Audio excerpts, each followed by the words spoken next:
Welcome back to another great episode of the GamePad Saga podcast. 2-week hiatus. And today, decided we're going to do fighting game. Do have a list here. We're going to start with Virtua Fighter. Okay, that's a good one.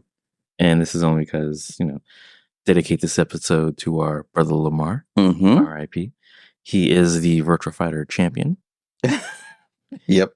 And I was trying to rack my brain, like how that got started. Like, how did we come up with, hey, you win, you're the champ this week? But I guess just after seeing each other every other week or something like that. So Virtua Fighter started out in the arcades in 1993. Then it was ported over to the Sega Saturn. A very underrated system, mind you. Geez. Oh, okay. I think so. I don't know. I forget why I was drawn to this game. It was just different. What do you remember about Virtua Fighter? I remember getting my ass kicked. I remember playing you, and then who'd you pick? You picked Jackie. That's who it was. Was it Jackie? Yeah, the blonde guy. Okay. And I remember I get knocked down, and then you just do the little knee drop every time, and I'm thinking to myself, stop doing this knee drop because it's hurting my feelings. I love a picture. I just wrote their names down of the characters that were in the game. It was only like, what, 8? The first one? Let's see. Akira Yuki, I guess Pai-chan, Lao-chan, Quan, Wolf Hawkfield, Jeffrey McWild. Yeah. Cage Maru, Sarah Bryant, then Jackie Bryant, then Dural. Yeah, their brother, Sarah and Jackie were brother and sister, right? I believe so, yes. I don't really know the story behind Virtua Fighter. If you guys want us to do a deep dive, just, comment, send us an email. We can do a deep dive. Like, subscribe. We can do a deep dive. And we're just a high overview and talk about a bunch of fighting games. This game did make its way to the Sega 32X in 1995. One thing about Virtua Fighter, I believe it was a launch title for the Sega Saturn. Yeah. It had its issues, like clipping issues. And I believe when it came out in 94, I think it was like September. They did re-release another version. Yes, they re-released another version that you could get for free, but you had to, I believe, reach out to Sega Saturn or Sega. The old rebate system. I missed out on it because I think I got it for Christmas. So, and the deadline was like the end of that year. Oh. They were like... Well, I mean, I was too young to even notice those issues anyway, so It didn't really matter. I think, 94? So, the internet's still not in everyone's house yet. So... We had it, though. Did we at that time? 94, 95? Oh, no. Because we all didn't live together in Courtyard on the Green until about 97, 98. That was another thing I was racking on the brain. I was like, side note, I went 96, 97. Okay. So I went down the rabbit hole. Wait, I'm sorry. It was like 98. 98, yeah. Yeah. Because I went down the rabbit hole, found a YouTube video about Simcopter. I was like, how did I play this for so long if we all lived here on the computer? Did you look up the most time on the computer anyway? That's why you played it for so long. No. Get out of here. But yeah, so that makes sense. Around 98, towards the tail end. But back to Virtua Fighter. Oh, we got to touch on Simcopter at some point. That was a great game. So I only played the first two, 1 and 2. And then they continued to make more. Virtua Fighter Remix came out in the arcade 95. The same with Saturn, and also released on Windows. Then Virtua Fighter 2.1. Then they had a CG Portrait series. Oh, yeah, I'm not familiar with that one. Then a Fighter Animation, Fighter Kids, then Fighter Megamix. Then they went on to make 3 for the 10th anniversary edition, 5, and Virtua Fighter 5, I think. Was it Final Round? Let's see. So we have Virtua Fighter 5, came out in Arcade 96, then for PlayStation 3 in 2007. And then they made an online version for Xbox 360 in 2007. You just came out with one like about a year or two ago. I don't know if it's Virtua. Virtua Fighter 5 Final Round. That's what it was. It was basically Okay. a remaster. And made it online. Yeah, Mhm. 3. Okay. And Came it's out free. arcade. And it's Is it? free. Wow. Free Mhm. games. Yep, that one's free. I think you get majority of the characters already off rip, and I think any of the DLCs you have to buy. Okay. I kind of did that with DOA 6. Yeah. DOA 6 is the same way. You can download that for free, and you get like core fighters, but then you have to pay for the other fighters' clothes. I stayed away from those Dead or Alive. I never played them. I mean, Dead or Alive is not bad. I played the first and second one, but kind of has a similar feel to Virtua Fighter to some degree or another, but not the same. Not the same. But yeah, It's a Virtua Fighter was like a 3D environment. 3D arena fighter. Well, no, I wouldn't say it arena fighter. Well, yeah, because if you could step off the edge, fall off. I suppose, yeah. But Tekken, since we're on Virtua Fighter, the competition was Tekken. Yes. And good segue there. Yeah, Tekken, I know in Virtua Fighter were really big into competing with one another. I know Tekken had a few advantages over Virtua Fighter for sure. Character-wise, I think, they were kind of the same premise, but again, I don't know the story about Virtua Fighter, but I know some of the story about Tekken, and wow, Harada is crazy with this story. But I would say the characters in the first Tekken do rival over the Virtua Fighter characters because they have some type of what do I say? They have some type of string in this ball of mess that that Tekken is, not Virtua Fighter Tekken. Okay. But yeah, they were a bit dynamic. I think sidestepping was a thing for Virtua Fighter. Tekken for the first one. I didn't play Tekken. Oh, that's a you game. Oh, wow. Okay. I don't know. Either I didn't have friends that had it. Hold my beer. It wasn't introduced to me. But yeah, I don't know. I even having Blockbuster never picked it up. I was like, hey. Well, I mean, yeah, Tekken was great. Tekken 2 was better. Pretty much it was Tekken, but they each time that game came out, the graphics just got better. You would thought the PlayStation, when you saw the first Tekken, oh, these graphics are great. These graphics are amazing. You get Tekken 2 and it's like, oh my God, this is so much better. And then Tekken 3, don't get me started on Tekken 3. That's the best one. I actually have a copy of that at home. Dude. Yeah. Tekken 3 probably I would say the best PlayStation 1 Tekken that came out. Okay. PlayStation machine was a beast. Yeah, it was.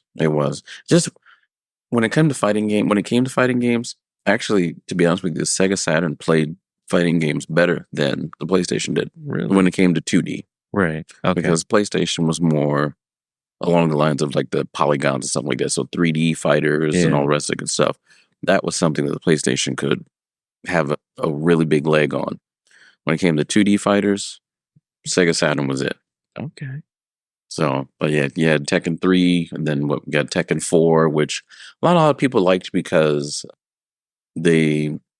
what did they do?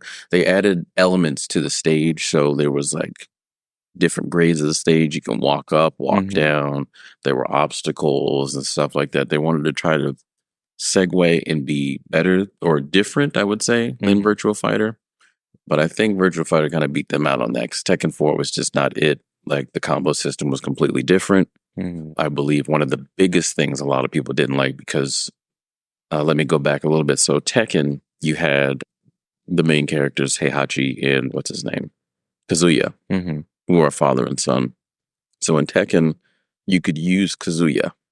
Tekken 2, you could use Heihachi. You couldn't use Kazuya in Tekken 2. Tekken 3, I believe, so Kazuya wasn't in there. You could not use him, and you could not. Don't kill me in the comic section, but I want to say you could not use Heihachi either. But I think you could. So I'm gonna leave that up there for everyone to figure that out. And then Jin, who was the new main character in the game, whom is the son of Kazuya, you could use him. Now, in Tekken 4, this was the big thing that Jin did not have the Kazuya karate that he learned. It's a whole different moveset that he had. So everybody that knew his moveset in Tekken 3 had to really go back and completely reinvent themselves with Jin and Tekken 4. Oh my gosh. So a lot of people did not like that at all. Yeah.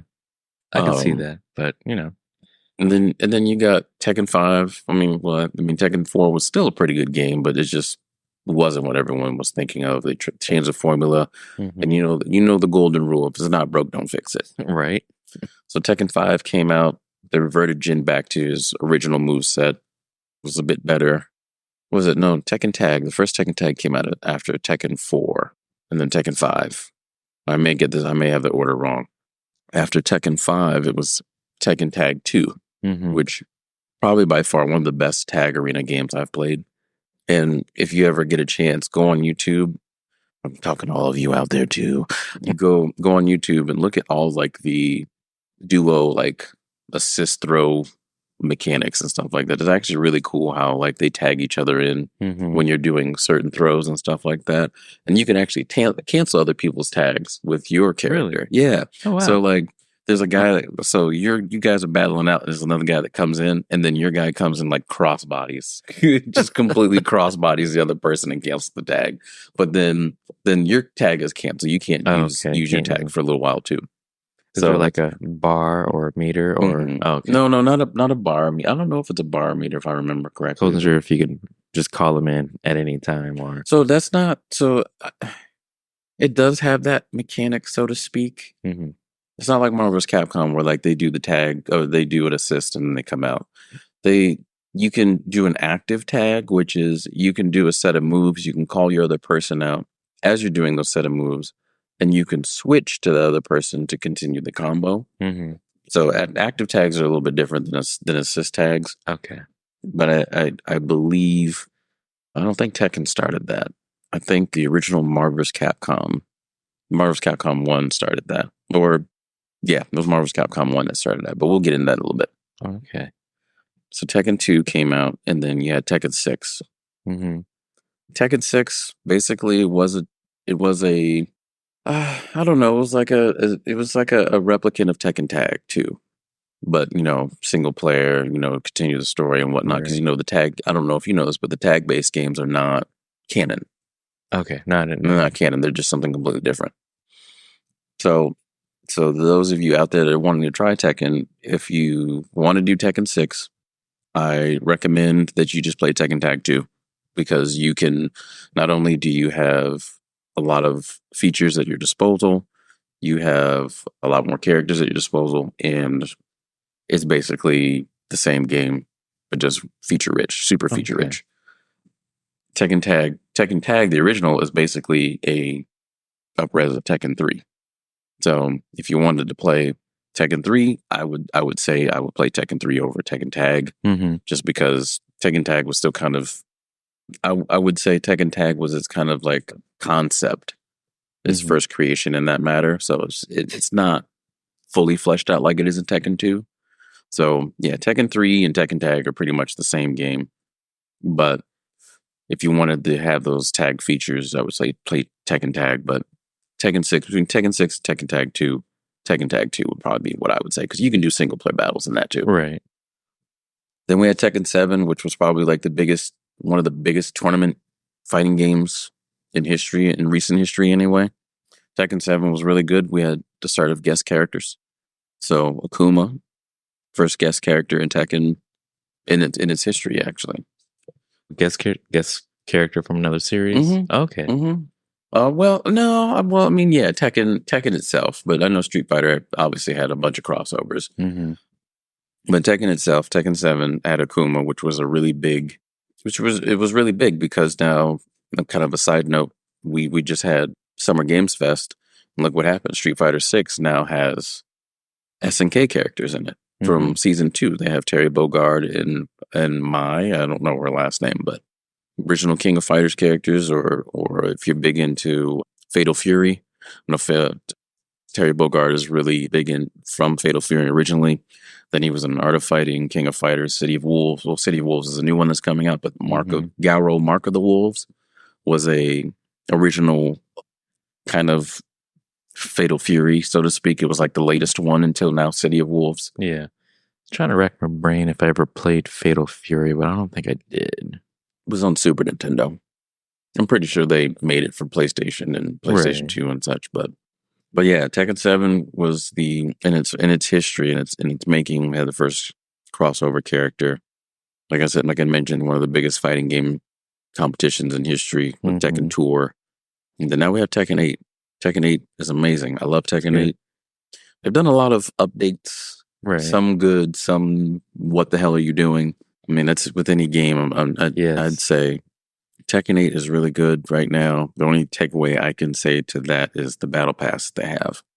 Standard battle pass that everyone has now, or companies offer. So there are things that are already in the game. Let me explain. So say there's a headband.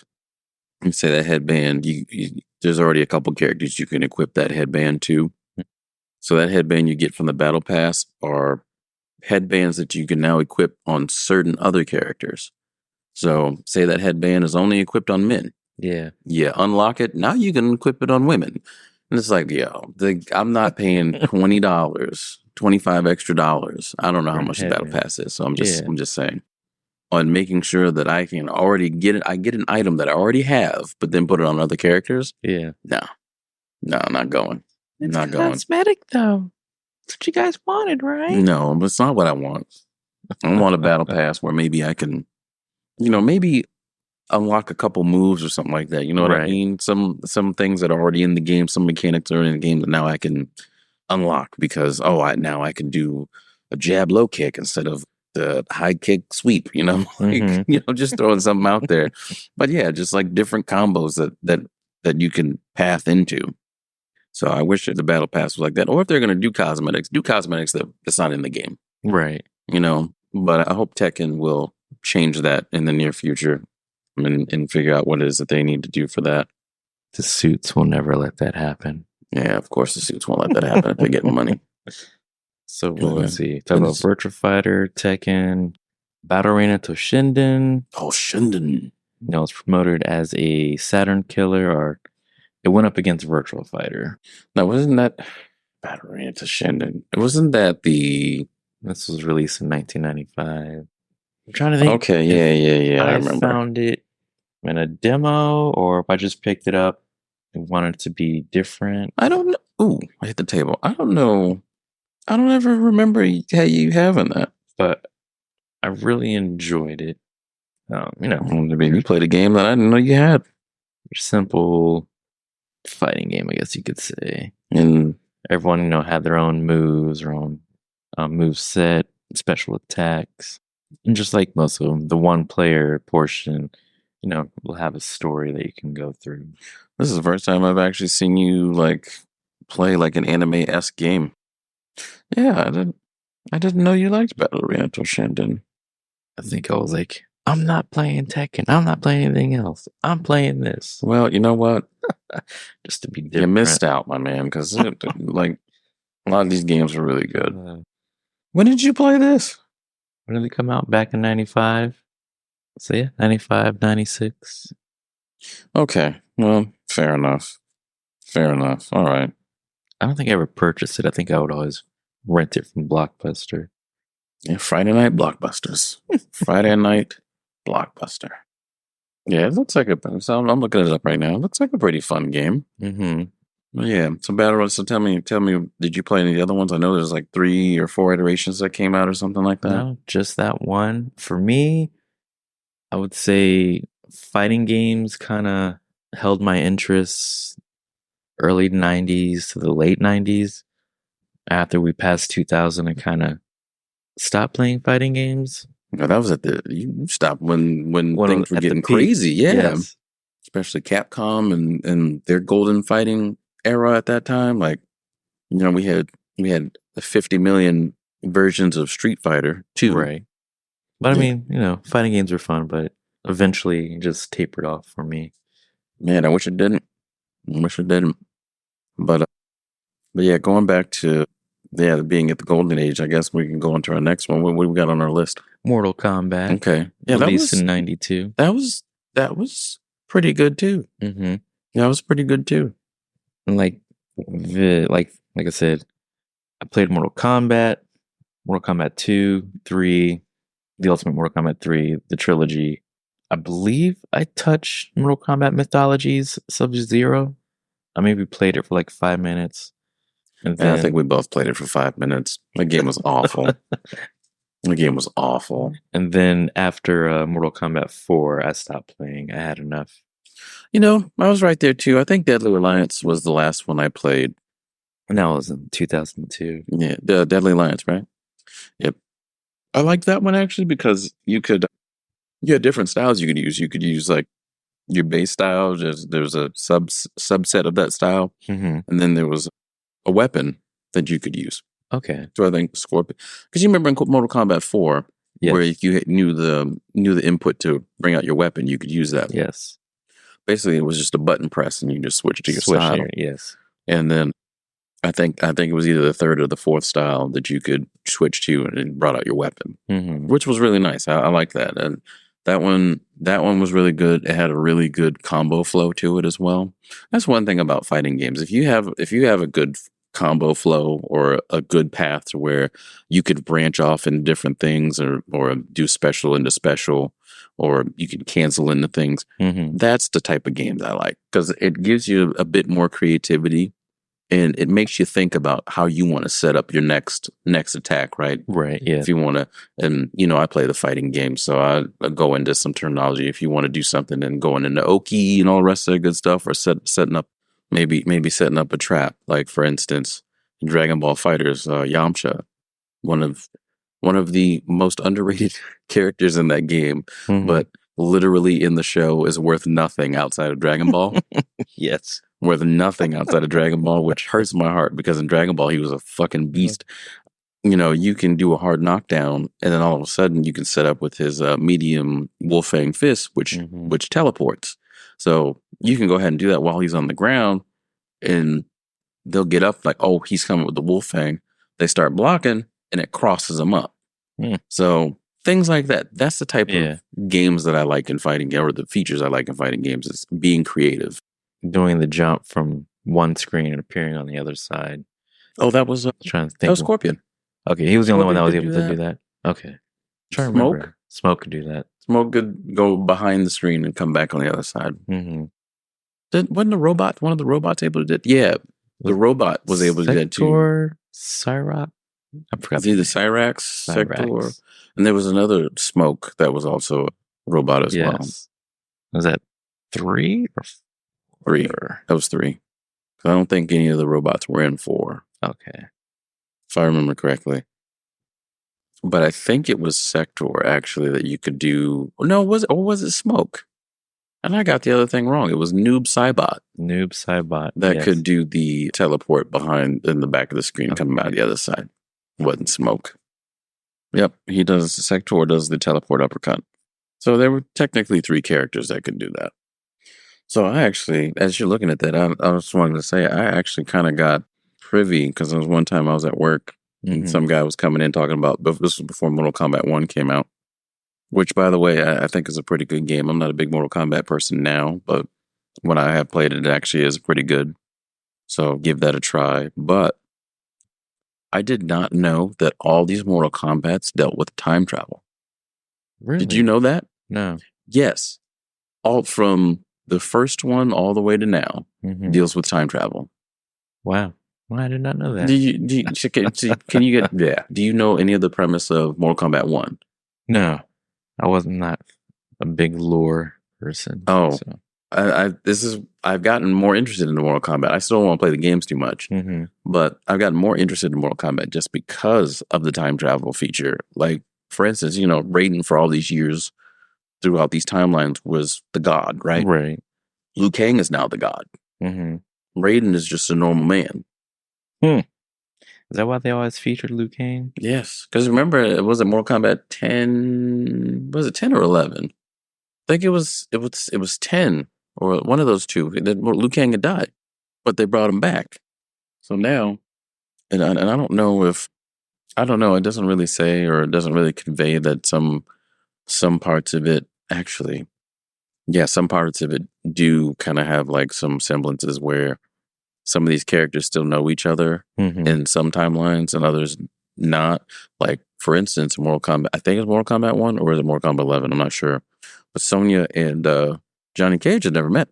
I think it's this one. I think it's this one. I think it's this new one that just came out. I don't know. Again, in the comment section, figure that out for me. Don't criticize me, please. And Liu Kang died in the opening cinematic sequence for Deadly Alliance. Really? Mm-hmm. Liu Kang died then? Yeah. He had to have died again. We'll find it. Yeah. But yeah, a lot of people die. Well, not a lot of people. Some key characters get fucked up. Mm-hmm. But yeah, there's a time where Johnny Cage and Sonya don't know each other. Isn't that nuts? Isn't that nuts to think about? It is. Because you watch the history movies. Of all of them. Yeah. But yeah, time travel. It's all nothing but time travel. And it's crazy how it works. Mm-hmm. I recommend you looking into that at some point. Because I still have to finish looking into it. Right. So where were we on Mortal Kombat? We did 4, Deadly Alliance. Deadly Alliance. We had Deception. Where are you? 2004, yes. Yeah, so Deception was pretty much... Are these like... I never looked. Like... I guess they're all one-player games, but is more story-driven, like Sub-Zero mythologies. Okay, they're no, not like mythologies. Mythologies is a one-off. We're not even going to talk about that one. Like I said, after hit 2000, I stopped playing. I didn't stop playing fighting games; just wasn't paying attention to them. Yeah, Deception was more along the lines of another sequel towards Deadly Alliance. And then you had Mortal Kombat 9. Was it 9? Was something else? Was it 9 after Deception? Let's see. So these are probably like spinoffs. 99, you had Gold, Special Forces, Advanced. So Gold was actually 4. But it was the most up-to-date version for the Dreamcast. Yeah. I think it was for the Dreamcast. So that's canon. You said Special Forces? Special Forces, Advance, Deadly Alliance. Mm-hmm. Then they released the Tournament Edition, Deception, Shaolin Monks. I believe. Oh, excuse me. I believe that was canon, if I'm not mistaken. I believe that was not canon. I think that was a spinoff as well. But I don't know. It might tie into the story. Mm-hmm. I mean, I figure it would. Then we have Armageddon, Unchained, then Ultimate Mortal Kombat, then Mortal Kombat vs. DC Universe. Heard that was really good. That was kind of the start to what's that one? Injustice. Oh, okay.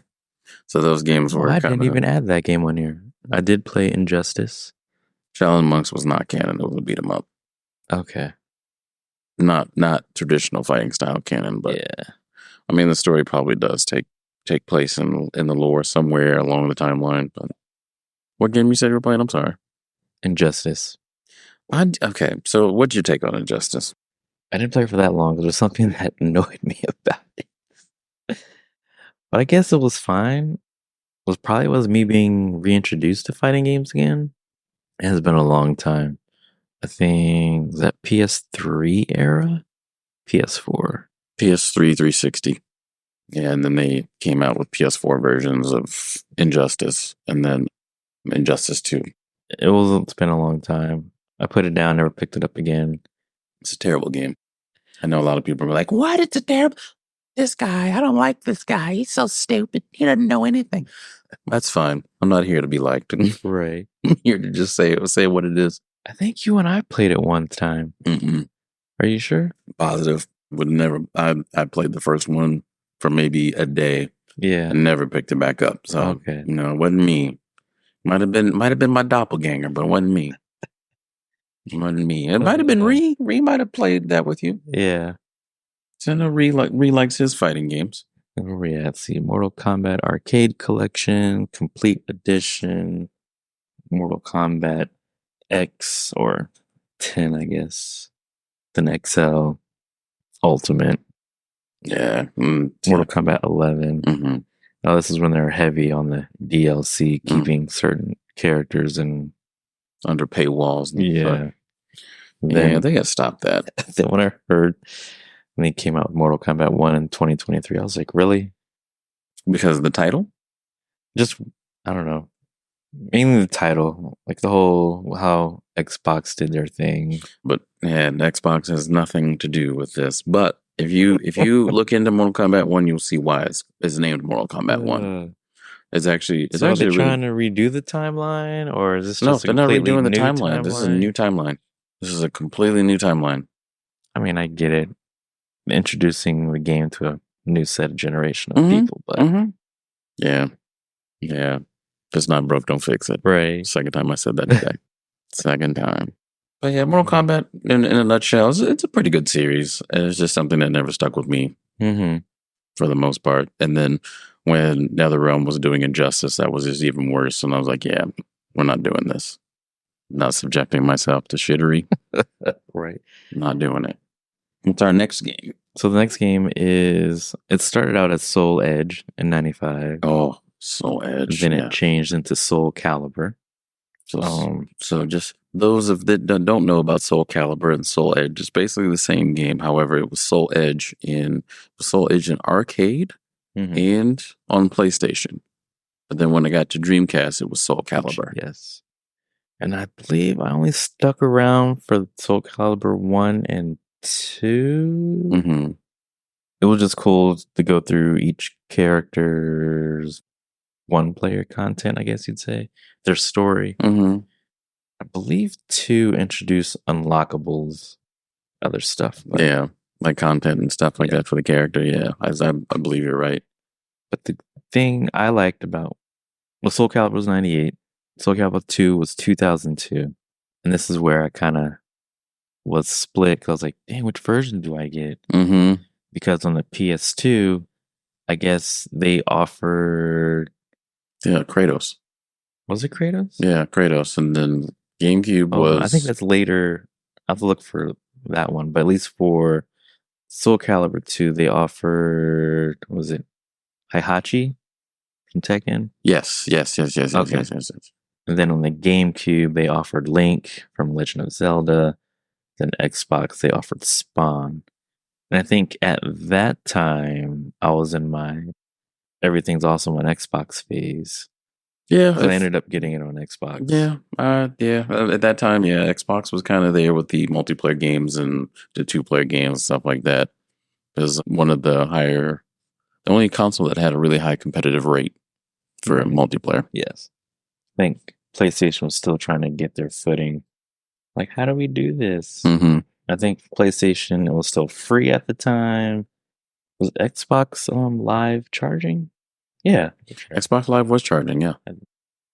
Actually, no, not on the original Xbox. Not on the original? Okay. Not on the original Xbox. I remember we were playing like Madden and stuff like that on the original Xbox and not having to pay for anything. Okay.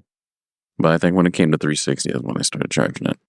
Trying to see when Kratos joined the Soul Calibur series. I think it might have been 3 or 4.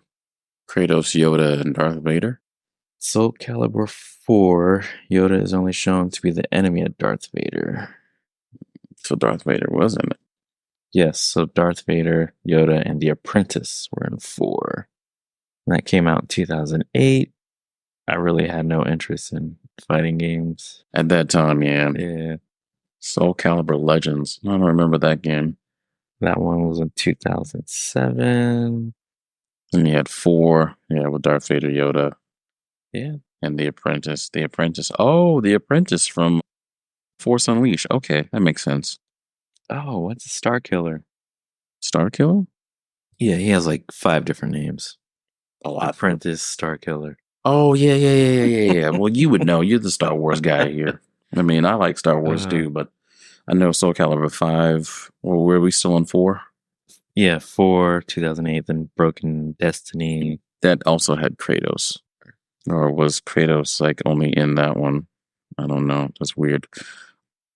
And then Soul Calibur 5 had Ezio Auditore from Assassin's Creed 2. Auditore.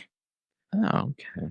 And then Soul Calibur 6 had Geralt of Rivia from The Witcher. They had 2B from Nier Automata. Mm-hmm. And then Haomaru from SNK's Samurai Showdown. And then, they had some pseudo guests here and there, but they really weren't too much. I think Jin Kazama's and Ling from Tekken are the only two. And then Asuka was another one that's from there as well. In June. Okay, so they had quite a few DLC costumes for character creation sets. So you could be some of the Tekken characters without being them. But I know they had some cancellations of some characters too. Now, if Soul Calibur had Cloud Strife from Final Fantasy VII, or any type of Dead or Alive representation, or Dante, that would be pretty cool. And then also rumored that Bayonetta was going to be actually one of the characters as well.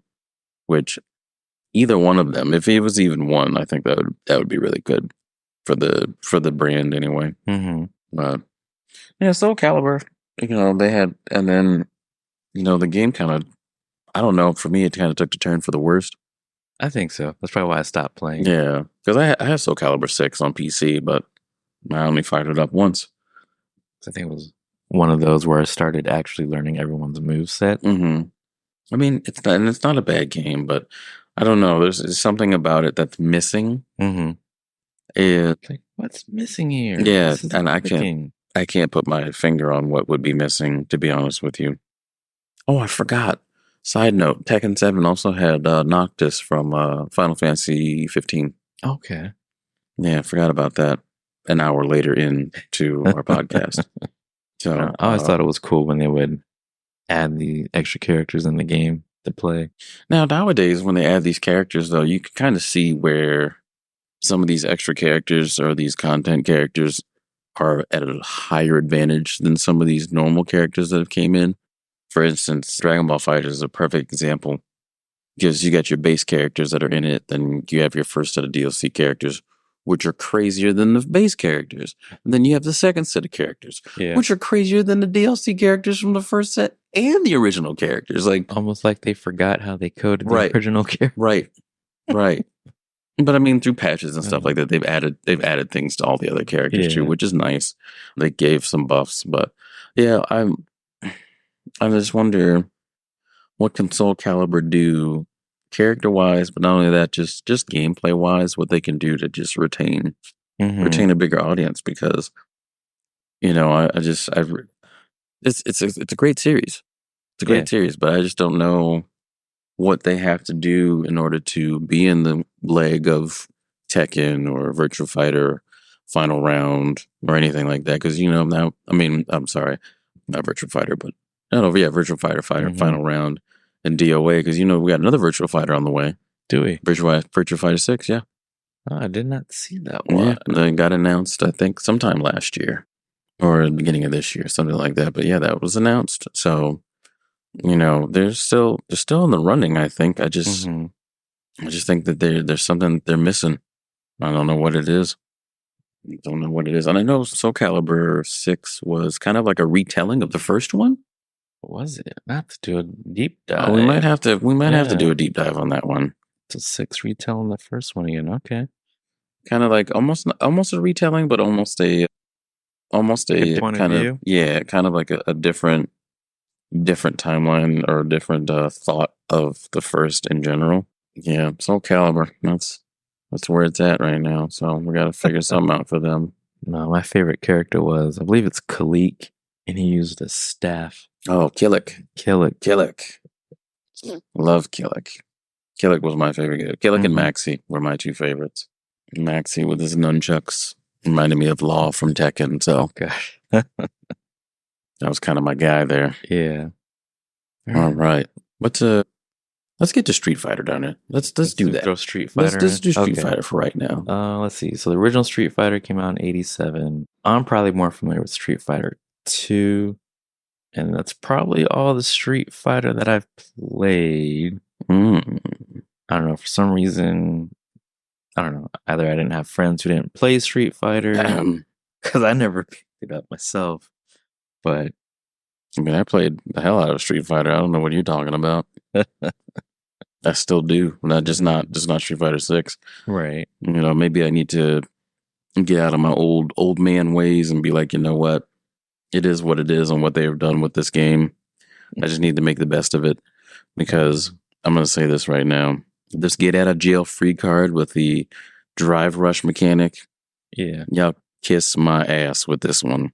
I do not like it at all. So what game did that start in? Street Fighter 6. Okay. So they came out with this thing. I'm jumping way too far right now, but Street Fighter 6 has this drive mechanic that basically what happens is if you kind of being pressured, it's like, oh God, what am I going to do? You know what I mean? Instead of having an alpha counter or, you know, maybe like so there's just plenty of other defensive mechanisms you can do. And I believe you can do alpha counters in Street Fighter 6. I might be just misremembering some stuff.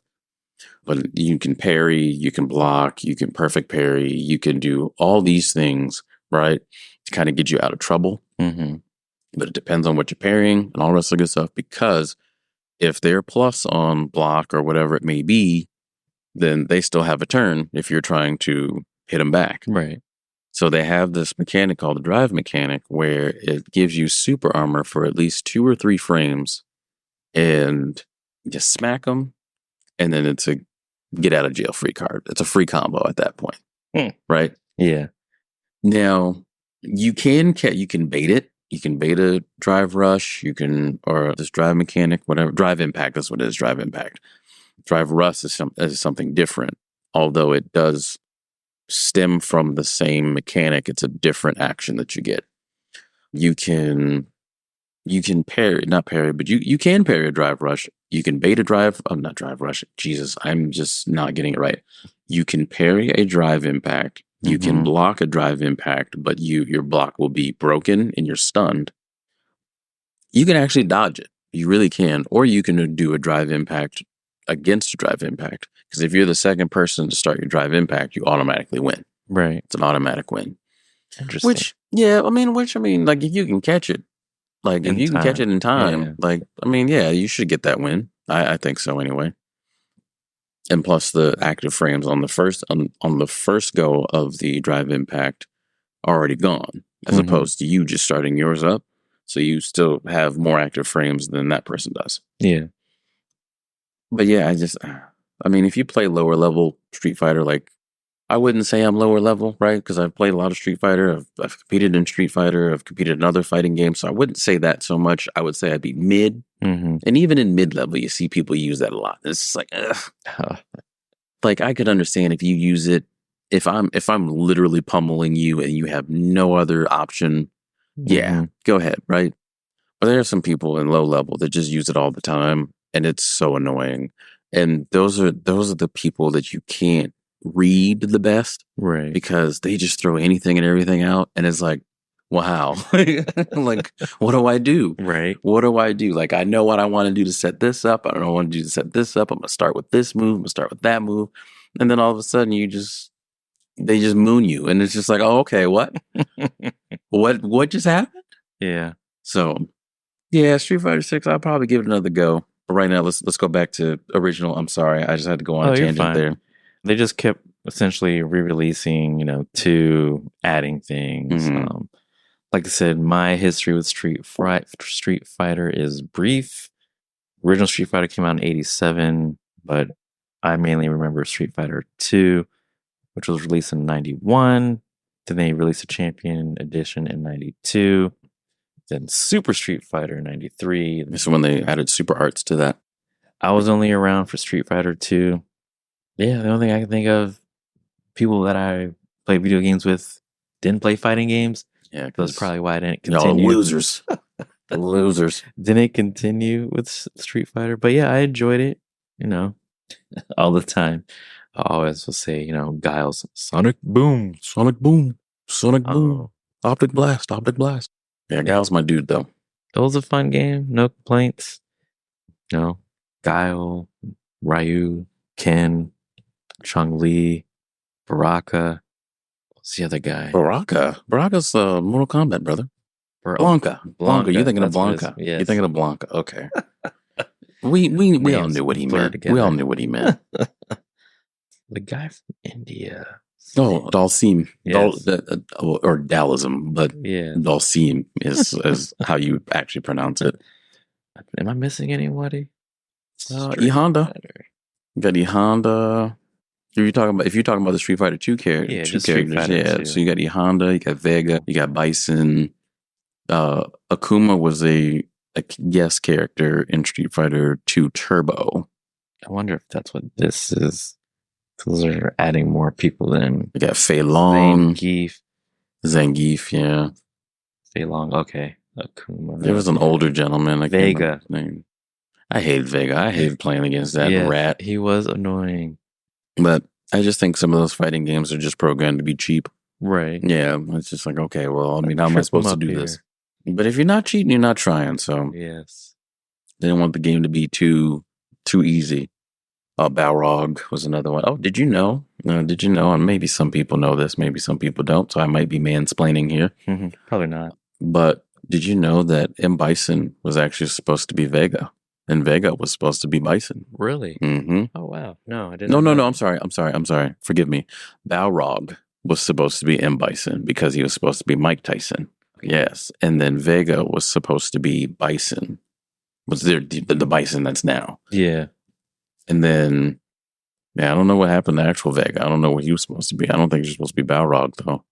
I don't think so. Interesting. Have to go down the rabbit hole for that one. But yeah, my Street Fighter history and knowledge is very small. Okay, well, I mean, compared to yours, anything else as far as any of the other Street Fighter games? Well, I mean, yeah, we got plenty on that. Like Street Fighter Alpha. Let's go with Street Fighter Alpha, or AKA Street Fighter Zero, which they called in Japan. Mm-hmm. This was the anime fighter towards Street Fighter. So you had hair blocking. Mm-hmm. You had super art combos that you can combo into. I don't know if there was combo canceling. So you can cancel into super arts. I don't think you can do super with super. You might have been able to. I don't remember. It's been a while since I played it. Yeah. So you had Street Fighter Alpha. Let's see. That's It came out in 95. Yeah. So released on Super Nintendo, PlayStation, Sega Saturn. Yeah, Street Fighter Alpha. So they had quite a few releases for this one. It was a really great game. I loved Street Fighter Alpha. There's really not much to it. I mean, it just kind of started out when this was after Ryu and Ken's master had been killed by Akuma, mm-hmm. who was also their master's brother. So they went on their separate ways, you know, finding strength and fighting strong people, all the rest of that good stuff. And then you had the release of Street Fighter 2, Street Fighter Alpha 2, which mm-hmm. had the alpha counter, which basically kind of was the get out of jail free card to get out of a combo if you were blocking. If you did a certain sequence while you were blocking, you were able to break that combo, basically. Combo breaker. Released in 1996. Yes. Killer Instinct. We'll get to that one too. I don't know too much about that one, so that's going to be on you. A little bit, but you played more than I did. Didn't you own the game? But we can go ahead and finish the Street Fighter. So Street Fighter 2 had the alpha counter. It was a bit more polished. You can do a lot of crazy things. Now, Street Fighter Alpha 2 was basically Alpha 1. Mm-hmm. That's all it was. It's just upgraded stuff. Kind of like with the Street Fighter 2 series with all the games they came out with. And then Street Fighter Alpha 3, that was my favorite. A lot of people like Street Fighter Alpha 2. Alpha 3 is my favorite. And you had more characters in that. You had the super art selection between Aism, Xism, and I think Vism, something like that. And each of the isms were different. So Aism was your traditional, power meter. You powered to like level 3, and then you have 3 supers. I don't remember what Xism was. And then Vism was like custom combos. So you could like, so for every punch you do, it's another 2 punches that you get out of it. So it's 3 hits altogether. Mm-hmm. So you can do custom combos and stuff like that. So it kind of gave you and took away some things as well. So like, I think with some of the isms, you got like rolls or dashes or maybe back dashes or something like that. So each one had its own unique style of play. Mm-hmm. It just depended on what you wanted to do. So yeah, Street Fighter 3 Alpha was a completely different story. It was a continuation of Alpha 1 and 2. And again, Alpha 1 and 2 was the same game. Yeah. It's just Alpha 2 was updated. So then after Alpha, I think you have the EX series. Yes. We're leading into 2000s. Yeah. So this is where, or 3D modeling was kind of a big thing with Soul Calibur, Tekken, and all the rest of that good stuff. And now we got the EX series, which came out with multiple different games. I believe it says it was EX, EX2, EX2 Plus, or EX3, EX3 Alpha, all the rest of that good stuff. So that one was a traditional polygonal fighter, 3D. I do not believe it may have had 3D arena elements, but you were kind of limited to what you could do. Okay. I don't think there was a lot of sidestepping. There might have been, maybe in EX3, but not in the other ones so much. But it was more of like, it was a tag-based game somewhat. You could tag out characters. You had special battles where you fought 3 characters at the same time, or maybe 2 characters at the same time. It was really different. Do I think the series was good? Meh, it was all right. I mean, it was good to be, branch out of what they normally do. But other than that, the X series is something I would say pick up and try casually for anyone who's interested. It is a different breed. But then now you have, what's the game called? I think it's called EX Fighting Layer, which is the same company who made the EX Alpha series games, because there's a wide variety of characters in the EX Plus series. There's characters that, Capcom has had in like random other games like Final Fight and all the rest of the good stuff, like the side characters. But EX Fighting Layer has a lot of those characters then some in their own. So, I mean, even though I'm talking about 2 different games, it's kind of it's the same game, so to speak. Yeah. But EX Fighting Layer has a bit more features than the EX Alpha games. But that was the first turn that Street Fighter tried to go 3D. And they didn't do a bad job. I don't think it sold well. People probably we're not ready. Right. Where were we at? 2000? Okay. Yeah. Around that time, like, again, they were pumping out, and I mean, we can actually go back too, because now that we're getting past that, that's when they were pumping out the crossover series for Street Fighters. Like, you had Capcom and Marvel got together. Superheroes for Street Fighter. 97? Yes. Yeah. Marvel Superheroes for Street Fighter. You had Marvel Superheroes. You had Children of the Atom. You had Marvel's X-Men, which we played. I remember we rented from Blockbuster. I remember you beat the game the same night. Oh my God. I was like, oh, well, this is a letdown. I thought we'd been playing this forever, but we didn't. But we had Marvel's Capcom, and then Marvel's Capcom 2, which everyone is stating that is the greatest fighting game of all time. I agree. Yeah. Okay. I think it's the greatest fighting game of all time. And so let me explain. And I think a lot of people out there, that, especially the younger generation, that are playing like fighting games now, like, that's not the greatest of all time. What are people talking about? It's just like old characters doing whatever. It's just like any other tag-based game. It's not so much that per se, right?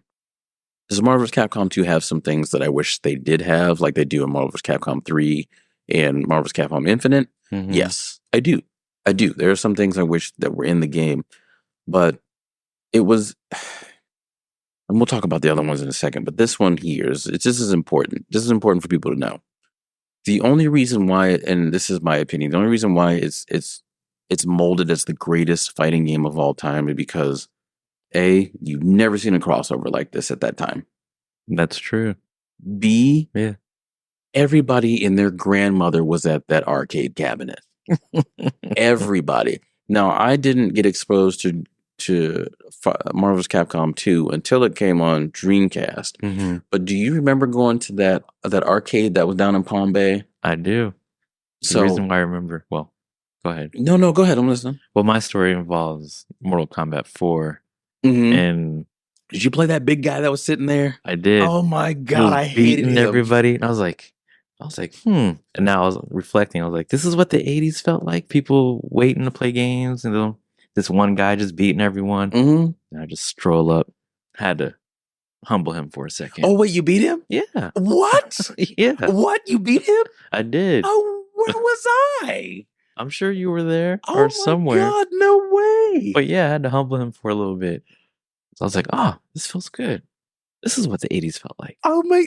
I wish you all could see my face right now because I remember trying to fight this man and I'm getting my ass rocked. Yes, he was beating everybody. I was like, holy cow. Oh my God, no way. Well, first off, have yourself a beer, sir. Damn it. We got to go into this. We got to go into this real quick before I go back to Marvel's Capcom. So there's this guy at the arcade. There was an arcade down in Palm Bay. It was $7 to get in. You play free. All the games are free. Basically, you go up there and just play. Everything's on free play. Yeah, and there was $7 kind of cheap. Holy cow! Yeah, and Monster Arcade is $25. Have you been there? No. It's actually pretty cool. You can drink, you can eat, you can play they have a Marvel's Capcom cabinet there too. Okay. They have Marvel Superheroes, Marvel's Capcom. There's another one, not X-Men vs Street Fighter, but there's another one that they have. I don't know. Anyway, but yeah, there's this guy. Now, mind you, I'm not being insensitive, but I'm just describing this man. So he was kind of like a heavyset guy, right? Couldn't sit in an actual like arcade stool. And he just sat in a chair and he just sat there all day beating everybody in Mortal Kombat 4. I'm talking like this man would literally, and even if people weren't like playing, he would play one-player games and he would sit and wait for somebody to come up. Yes.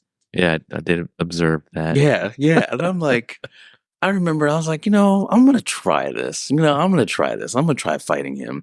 And this is when I realized, like, people don't care about kids. I was a kid. And my feelings were getting hurt left and right trying to fight this man. I'm like, and I thought I was okay at fighting games. I suck compared to this guy. So, yeah, go ahead. Tell the story. Like, walk us through this, please. Trying to remember, but pretty much. I need to know. No, I wasn't here. Witnessing him beat everybody. I was like, oh, it's my turn. Let's see what I can do. Yeah, please, humbling. I don't know if I was blocking most of the time. Oh, you had to with him. You had to. Somehow it happened. And I was like, holy shit. Did you beat him once and that was it? Or we went back and forth. Oh, you went back and forth? Yeah. Yeah. Like I would beat him. Then I don't know if it was the same day or another day that we went, but then he beat me.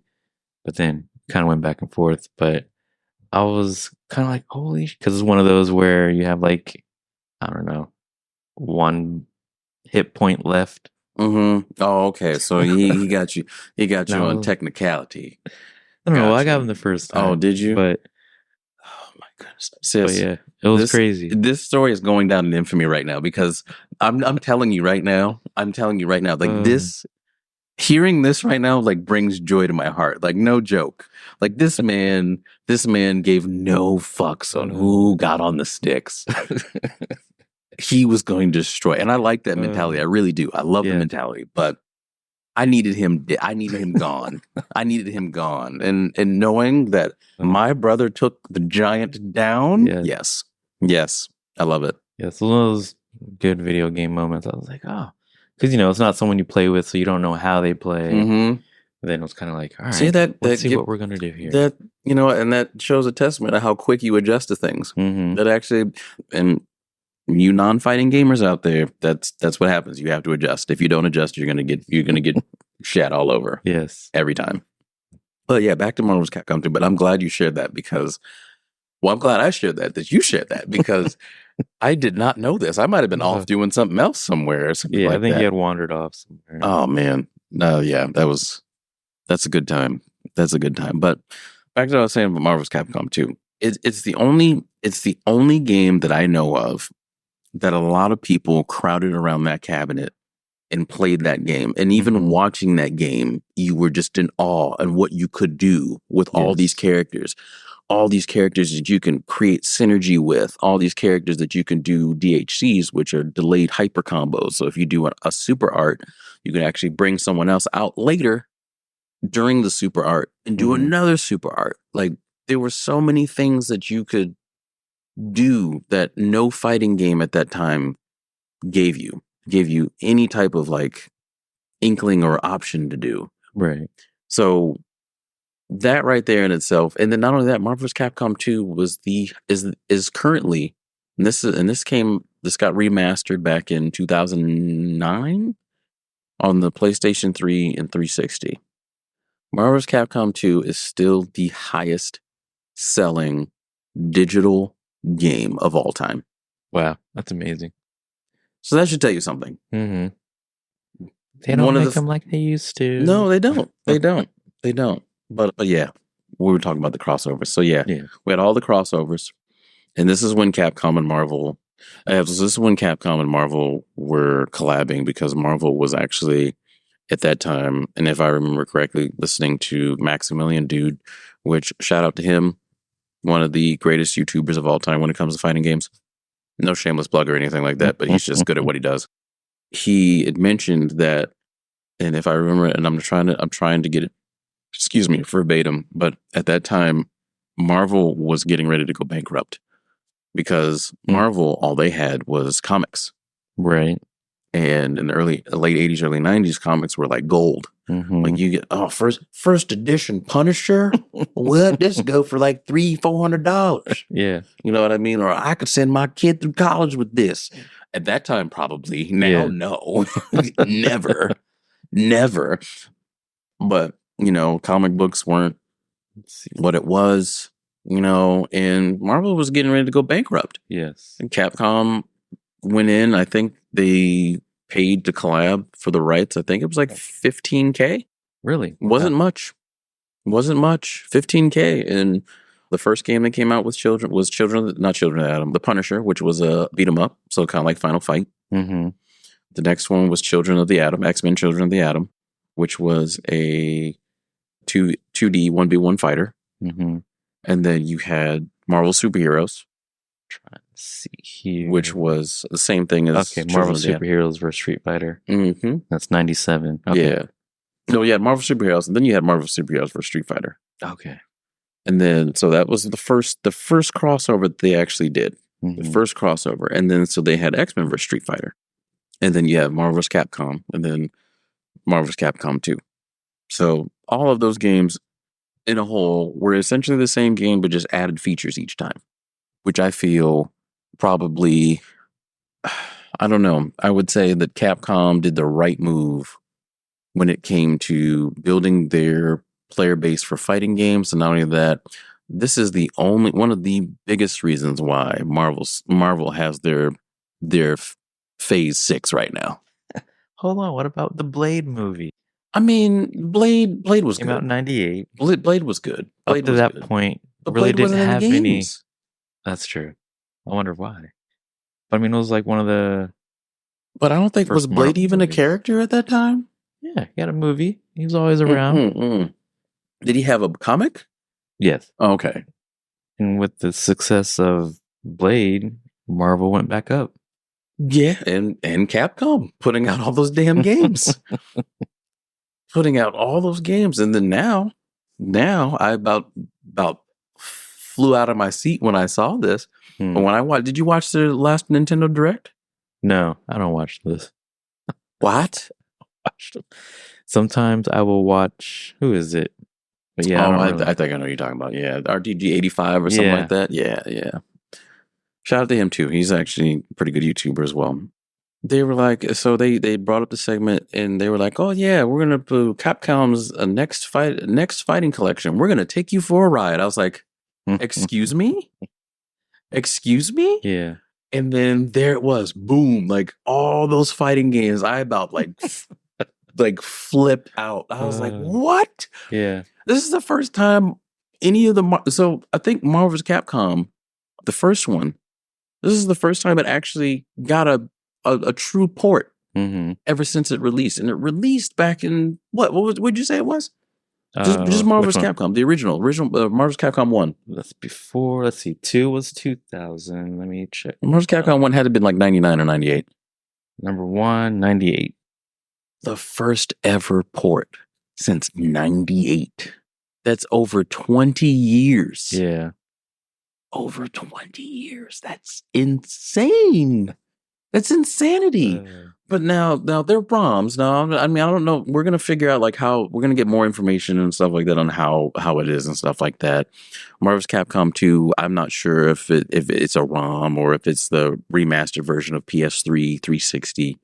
I'll probably do a deep dive on that myself and figure that out. But man, let me tell you how big and even Maximilian Dude said this, and I agree with him. This is the only time. This is going to be the time where Marvel's Capcom 2 is going to be the most played game of all time at the same time. I can see that. Yeah. Oh, man. Just nostalgia just floating in here right now. It's just like it almost makes you a little teary-eyed. It's like, damn, I miss those days. But yeah, okay. So we're moving on. We're moving on from the crossover series. We have Street Fighter 3.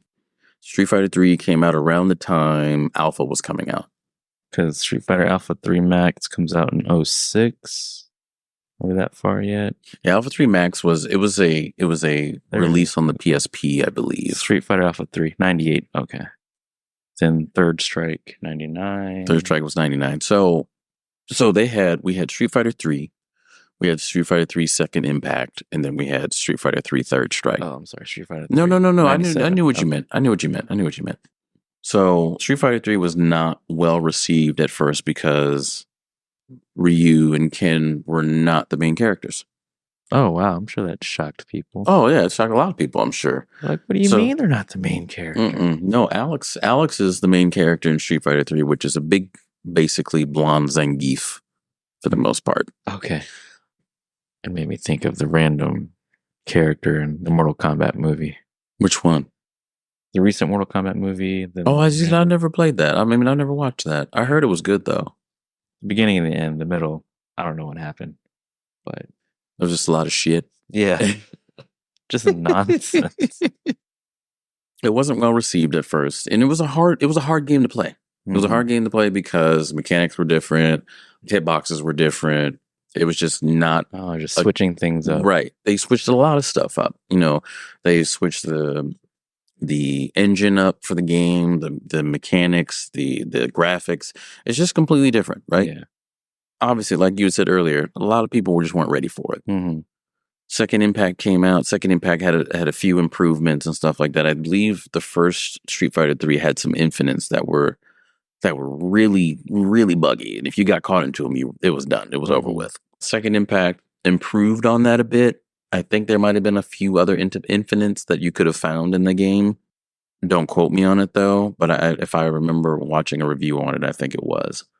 But Third Strike became, I think, for Street Fighter itself, was the first Street Fighter that actually had a really huge tournament following. And if you don't know about Moment 37 at EVO, have you seen Moment 37? I have not. Let me show you what Moment 37 looks like. And I want you to watch that. And you let me know when it's done, because I'm going to watch a version of it myself on my phone, because I remember watching this back, it was around 2003, 2004, something like that. I know I was in high school at the time. EVO Moment 37 was the start of Street Fighter 3 Third Strike being one of the best games out there. Because again, now more people are starting to see that this game has more than just, the base things that you can do, right? Yeah. With Moment 37, it shows like you like the possibilities are endless almost. Obviously there's limitations. Blocking Chun-Li's kick? Yeah, he's parrying. Okay, he's parrying. So this was another feature that came about, was parrying. Yeah. Parrying gave you a frame perfect opportunity to go ahead and deliver the blow back. And then how blocking actually chips away at your health. Well, parrying doesn't. Parrying, you don't lose any health whatsoever. Right. And then these are the two in EVO Moment 37, those are the two main guys in the fighting community right now that are the best at what they do. Daigo and Justin Wong. Probably the best Street Fighter characters, Street Fighter players of all time. Because they were good at what they did. But yeah, Third Strike became the sensation after Moment 37. and people started actually playing the game. Because I mean, when that cabinet first came out, when Third Strike first came out, no one touched that cabinet. You know, maybe a few, but not very many. You didn't have a lot of people lining up around it because, again, it was totally different than what it was before. Now, what has come to today, and I believe Third Strike is now the retro game on the top EVO lineup this year. Wow, I didn't know that. That's awesome. Yeah, it is the top. I think it took the place of Dragon Ball Fighters. Dragon Ball Fighters is no longer in the main lineup for EVO. Now it is a side tournament, of course, because you're not gonna get rid of Dragon Ball Fighters. You're just not not yet anyway, because it's the closest thing to Marvel vs. Capcom 2. Yes, but yeah, Third Strike is up there for EVO this year. And I'm very happy to see it because it actually is a really good game. Every character is not the same, and it's a very technical game, which I like. I like in a fighting game as well. I always enjoy that when the characters were really, I guess, diverse, especially with moveset and obviously appearance. Unless you had Ken and Ryu, which, I mean, Ken's my favorite character, but let's be real. Two of the same main characters actually training together, I don't know about that. So then was after 3, you had Street Fighter 4. Now, this was my least favorite one. Okay. Street Fighter 4. Okay. Now, I'm being a little biased because Street Fighter 4 actually, I only played vanilla Street Fighter 4. Okay, I never played 2008. Yeah, I never played the updated ones like Ultra or Super, or whatever it may be. And I really want to because there's a lot more characters. There's a lot of updates that have been done. And I'm like, I kind of want to try it, but I'm too far gone right now with Street Fighter 4 because and this was in the era where patches were starting to come about. Yeah. And 2000, yes. You know how when we played games, like the game was what it was. Complete. And we kind of, I don't know, well, probably at the time, since it wasn't something that was known, we never thought of it as being incomplete. And it always felt like games were shipped complete.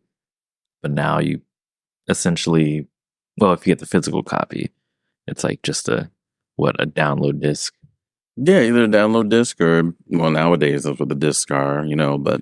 Because now you have your day one patch. And I don't know, maybe it's to save space on the disc, but I mean, or maybe the disc can't take all that info, which I can't see that Blu-rays wouldn't, but yeah, now you got this day one patch, you got all this, and that's when Street Fighter 4 for me just wasn't there for me. Like I knew, I saw that there were some flaws, like all that good stuff, and in earlier games you would see flaws too, but you would kind of find ways around it. Yeah. So is this where Always Online was starting around this time? Okay. We had to be online to for our updates. server at all times.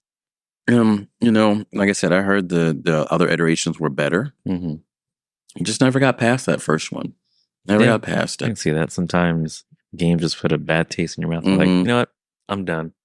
That's the same thing with Street Fighter 6. I was so disappointed. But then again, now these updates have come out. Maybe I should try it again and stop being an old man and being like, you know what? This mechanic is in the game. Deal with it and just figure it out. That's how I am. Unrelated to fighting games, but that's where I am with Starfield and Cyberpunk. So, they just got updates. Yeah. Did you play any of them? No. So I got to go back. Fair. Okay. I actually started playing Cyberpunk before the update came out, or before the Phantom Liberty came out. I'll give it a try. Primo. It was trying to, I guess, adjust to everything. Because at the time, it's hard. I mean, it's kind of like, well, not so much like Destiny, but as far as, breaking down materials and stuff. Only thing, learning and navigating, dealing with that aspect. Yeah. Because it's more, what's the word I'm looking for? Detail, more, not defined, but more options as far as materials, weapons, whatever you need to carry. So, but yeah, they did a huge overhaul in Cyberpunk, and then Starfield's got that the new DLC that just got announced. Mm-hmm. I don't know if it's free or not, though. Is it free? Well, I did the whole pre-order and get the first DLC free, I guess. Well, I guess not free since No, so you had like the season pass. yeah. Okay. And That makes then sense. I guess they put something out. It's like an $8 quest line. I was like, oh, there it is. Yeah. Yeah. Oh, there They are. there's the ugly hen there. So that kind of turned me off a little bit. I was like, that's what we're gonna do now. Yeah. A little $8 you gotta $8 spend. for a quest. Yeah. But I guess the first part is free, so you can start the quest, but you need to pay $8 to finish it. I was like, mother effing. So they must think we're prostitutes. yeah, no Vaseline. Yeah, right. Right. Like we got $8 to spend. You know how much chicken we can buy with $8? Yes. Well, a good no. You can buy chicken with $8. Don't get me wrong. You can buy rotisserie for $8. yes, that's true. And make that last at least 3 days. That DLC is gonna be at least, if you play straight through it, 4 hours. If for $8. Oh my gosh. Get out of here. We're at 4, right? Yeah, Street Fighter 4. So Street Fighter 4, from my experience, wasn't the best. However, Street Fighter 4 in its whole, from what I've heard, is very good. So I'm gonna go with that just because of the prowess of Street Fighter and me being biased of fighting games being good. Well, for me anyway, I like fighting games. What was the next one? Street Fighter 5. Now, I didn't play a lot of 5. 2016. I know it was kind of similar to how I felt with Street Fighter 4. Very similar. I didn't play it at first because I kind of had a feeling like, I don't know if this is going to be the same thing. And sure enough, it was. Didn't have a story mode. Only had a versus. I think I downloaded this game.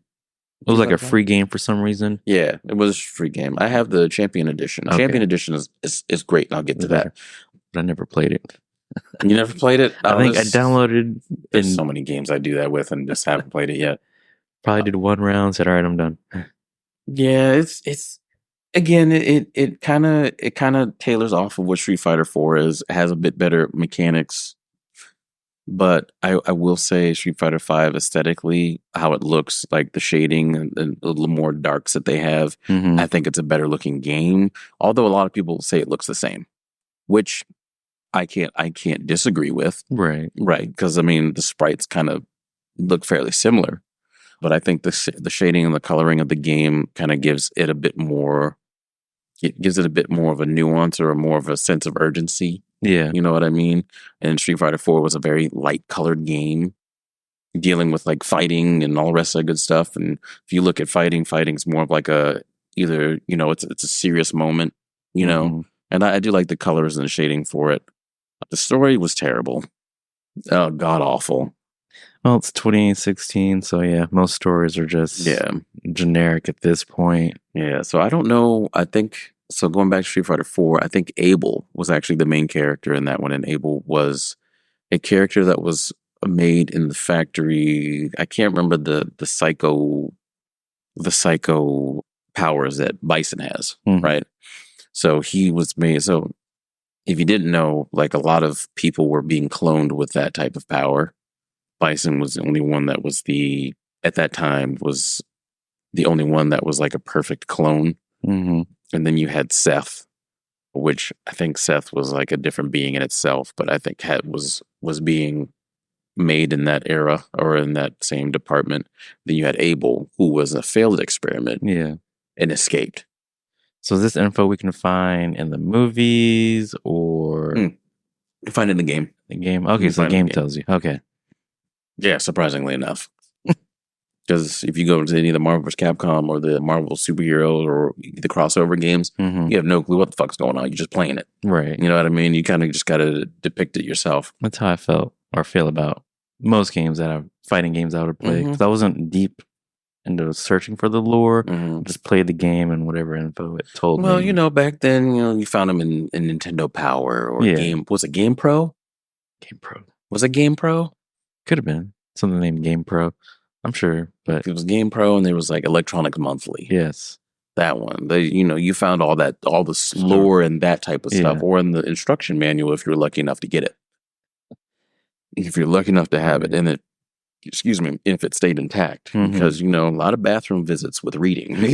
You know what I mean? Yes. So, but yeah, Abel was the main character in that one, and I think 5 Shahid is the main character in this one.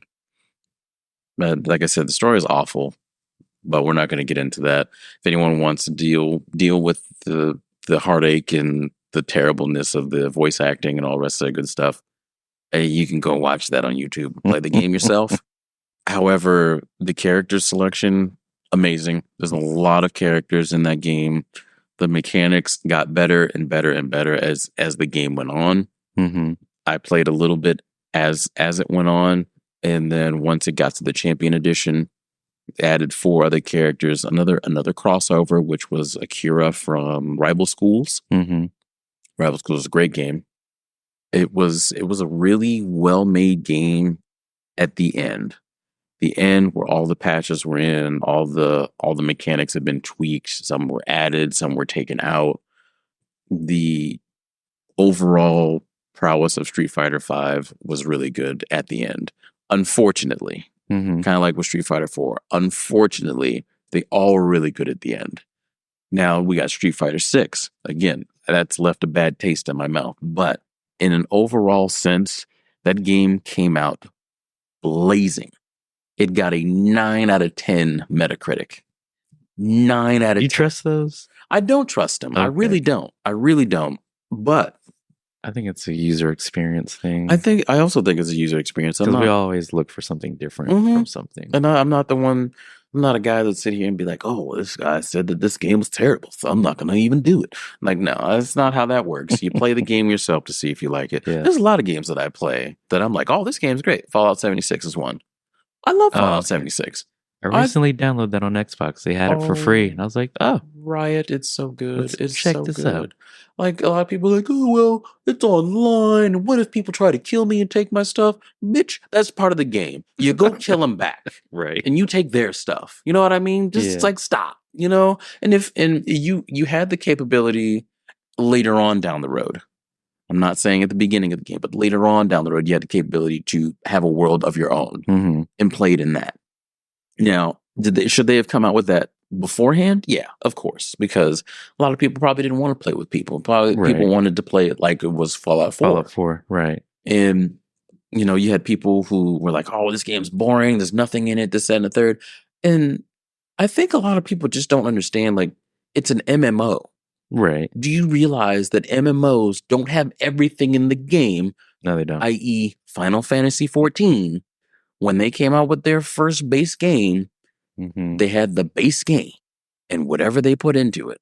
And if you played that thing over and over again, it got boring. But then it added more stuff. Right. Oh, get it together, people. Get it together. They'll get there. I don't know. I think not after what I've experienced this week. I don't know. When I initially found out about 76 and the online thing, it did kind of turn me off. But I've seen the updates over time and realizing that there is more of a bigger single player element. Just go ahead and give it a try. Yeah, it's and they had fail safe things. Like, say for instance, if someone tried to, God, we're getting off topic here, but it's great. Say if someone tried to actually like have combat with you. Well, if they're hitting you, like, you'll lose like a sliver of life, but it'll just regenerate. Right. If you don't combat with them. You know what I mean? I mean, obviously, someone dropped the nuke on you, it was over with. You know what I mean? Yes. But if they tried to combat with you, like you didn't mind it, or you paid no mind to it, like nothing happened to you. You didn't lose any of your stuff. You didn't die. Nothing. Now, just people are like, I just want to do that. And now, look, the game came out, and then now everyone's getting Fallout 4 and Fallout 76. Yes. How does that fucking work?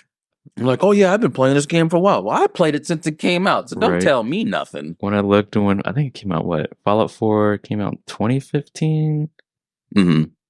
Fallout 4 came, 2014, 2015, something like that. I was like, holy cow. It's a great game. Yes. Fallout 4 is great.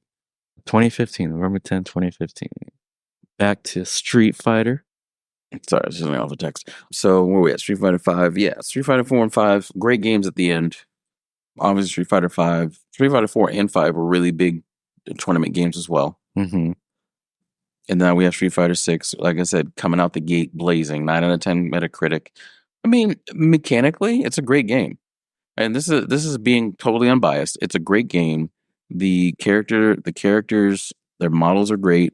The starting characters that they picked, I think were awesome. Mm-hmm. It wasn't the same characters over and over like it had been in years prior. I think that they did a really good job at making it diverse. They did a really good job with their season. There was season 1 pass, which I have, and I need to download and get that on my game.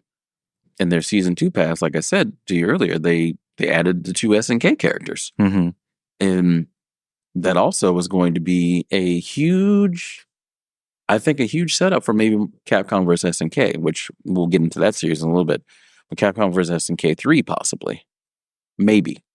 Yeah. So we got the fighting collection for Marvel vs. Capcom, which could give us the next Marvel vs. Capcom game. But now we have SNK characters in a Capcom game? In the mainline Street Fighter game? Mm-hmm. You don't have that in any of those SNK games. No. There might be something there. But Street Fighter 6, I believe, has set up a lot of things for not only for crossovers, but just the next game to come, which would be God knows when. And also, like the creativity in that game is actually really good too. I think, besides the Drive Impact, oh God. But I think that this has been the most creative Street Fighter that I've played. And again, this is being biased aside. Yeah. Although, like I said, I hate the Drive Impact. That's what really kind of turned me off from the game originally. Mm-hmm. But seeing that they got these new characters and stuff like that, I'd really want to try Akuma. So I might, at some point, hopefully this week, I'll probably try to get on that and do it. Yeah, I think as a whole, the Street Fighter series is great. The Street Fighter crossover series is great. We did leave out Street Fighter vs. Tekken. I think that came out in like what, 2009, 2010, something like that. Is that even on the list here? Oh shit! Didn't even know they had a Street Fighter versus. Mm-hmm. On PS3 and 360, only came out on that. But yeah, it had the 2D element of Street Fighter 4, Mm-hmm. Street Fighter 5, but had the mechanics, the tag mechanics of Tekken. Okay. 2012. 2012. I was off by a couple years. PS3, Xbox 360, and then eventually it came to Windows and Wonder if they still sell it on Windows. PlayStation Vita. Wonder if they still sell it on Vitos. I don't know, Vitos. Windows. I heard you say Vita, and then I said Vitos. Let me see. Is it on Steam still? Because I might pick that up. I know it's a pretty decent game. Mm-hmm. A lot of people liked it. Yeah, it is on here. It is on Steam. I might have to put that in my. Oh no! What happened? No. It says we are temporarily disabling the purchase option on Steam while we investigate the matter further. So basically, there's an issue with some customers experiencing during the game installation, which is related to the game for Windows Live. Huh. I wonder if because I'm thinking about picking up a Series X. Yeah. You know how much I can get it for right now? How much? $350. Literally $349 Really? after tax. Wow. $349 after tax. First off, you must be reading my mind because no, $349 after tax. That's funny. That's like over like $100 off. Mm-hmm. So I may pick it up, and I think I'm gonna try to see if you can get it off of that, because I know Tekken Tag 2 you can get off of the Xbox store on there, and it's the only way you can play Tekken Tag 2 HD. The only way with like the best 1080 graphics. Yeah. Where are we at? We were just going over what? We just finished Street Fighter. Tekken Street Cross Fighter Tag. versus Yeah, Tekken. I mean Street Fighter Tekken. Man, we don't really got to go all into that one. That's just another. Again, it's another Street Fighter. It's basically Street Fighter 4 with, like I said, Tekken Tag or Tekken Tag mechanics. Yeah. So I guess what was the next one we're going into? Super Smash Brothers. Oh shit! 1999 on the Nintendo 64. Super Smash Brothers. So I only played the first two, Super Smash Brothers and Melee. You didn't play Brawl? Nope. What? I did not. Brawl is up there. I think what were we? Do you have Ultimate? No. We have Ultimate. We'll get it to you. Your nephew done snagged it from niece's boyfriend. And never gave it back. Brawl. What is this on the Wii? Mm-hmm. Or Switch? The Wii. The Wii. Okay, yeah, I didn't get. Brawl is great. I didn't get a Wii till like years later. Wii, I really only bought the Wii to play older Zelda games. Fair. And you know what? Since you didn't watch the Direct, did you know there's a new Link's Awakening coming out? No, I did not know that. Yes, you can actually play as Zelda. Really? Yeah, it's called Legends of Zelda: Wisdom of Echoes. Okay. So this is I think it's an if story. I'm not sure, or I don't know if it's part of the timeline. I think it's an if story from what I've saw, but I'll have to do a double check. But basically, when you fight, who was it at that time? Was it Aghanim? Aghanim was in Link's A Link to the Past. There you go, Aghanim. Or you got the names are weird. Okay, yeah. But it's the elephant, the pig-looking dude. Yeah, was also in Link's Awakening. Okay, when you go to the Dark World. No. That's Link to the Past. Is when remember when you get washed up on that island for the one on Game Boy. When you get washed up on the island and you're at this and you have to wake up the windfish. Okay, you might not know that one. No. Okay, that was on Game Boy and Game Boy Color. Okay, I think it also ported over to Game Boy Advance too. Okay, so Game Boy games, I didn't really play many. Okay. Well, funny that you say that too, because we mentioned that because you remember you'd dedicated this to Lamar for the beginning of this. Also, Lamar was the one that introduced me to Link's Awakening because he came home from school one day and I was home.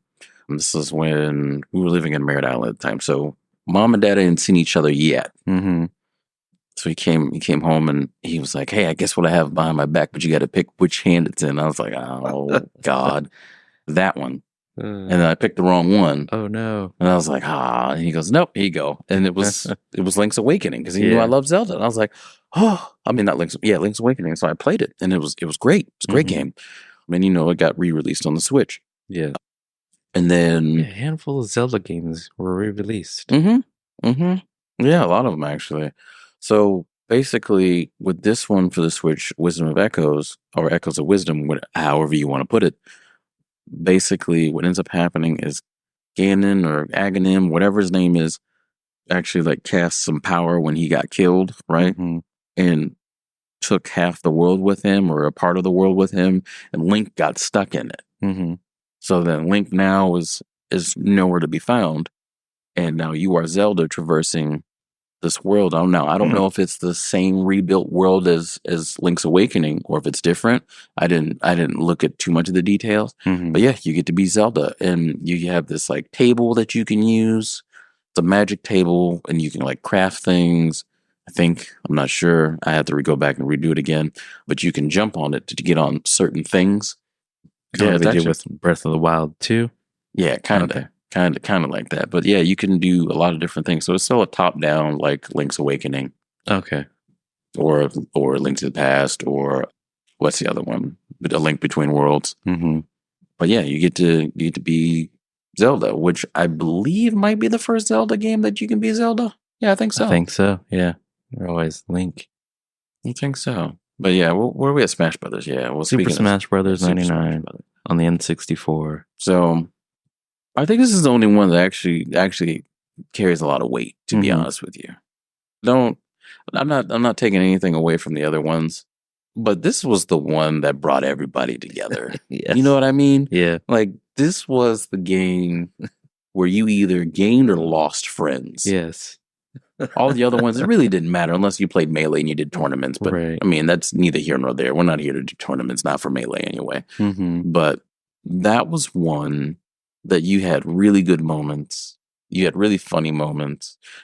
Actually, story about that. When Mom bought Rhea and I, or bought all of us Smash Brothers, actually, it wasn't just Rhea and I, it was just all of us. Well, you guys got we got the N64. I thought the N64 was all of ours. So you just had all the other game systems in the room, and we just got to have one, which was fine because we played a lot of good games on that. Did you know Mom played Smash Brothers with us? No, did not know that. It was one time. Yeah. But that was a great time. This was the first time I ever played video games with her. Mm-hmm. And she was like, "Oh, let me sit down and play with you." And we're kind of looking at her like, What's the catch? Yeah. And well, not even the catch is like, "Are you sure you're our mother? Like, what's going on here? You don't play games. You don't play games." But yeah, it was that one time we played, and I was Kirby, and I don't remember who she was. That's funny. She kept walking off the edge, but Wasn't then sure which way thumbsticks work. Yeah, and then we were teaching her how to do it, and she finally got it after like dying like 60 million times. But that was the first time. It was the first time that I got to play games with her, and that was really cool. Good. I enjoyed that. It's like that are great. Moments like that are great. Yes. And people that say, "Oh, video games are a waste of time," is a waste of time. It can be. I'm not gonna say it's not. It can be, because sometimes I want to escape reality. You know what I mean? Sometimes I just be like, you know what? I don't want to be here. I didn't ask to be here, and I don't want to be here. You know what I mean? Yeah. So I'm going to play a game.